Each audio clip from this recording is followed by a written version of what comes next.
Cooling பிராணாயாமத்தில் நம்ம ஏற்கனவே 2 முறை வேறு முறை பார்த்தோம். அடுத்த முறை வந்து சதாந்தா, பல்லு இடுக்கு வழியாக மூச்சு இழுத்து மூக்கு வழியாக மூச்சு வெளியேற்றுறது. இதுவும் குளிர்ச்சி பிராணாயாமத்தில் வரும். பல்லு இடுக்கு வழியாக மூச்சு இழுக்கலாம், கண்களை மூடி.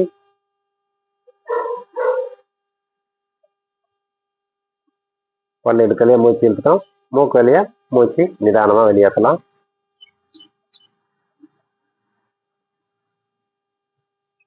மீண்டும் பல்லு இடுக்கு வழியாக மூச்சு இழுத்து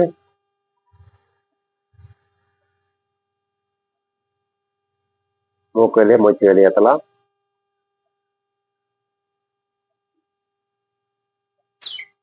மூன்றாவது முறை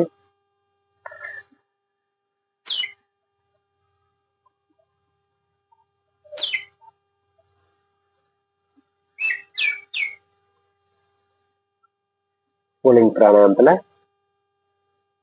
3 முறை செஞ்சு முடிச்சிட்டோம். சதாந்தா கூலிங் பிராணாயாமம் முடிஞ்சிச்சு. அடுத்தடுத்து பார்ப்போம்.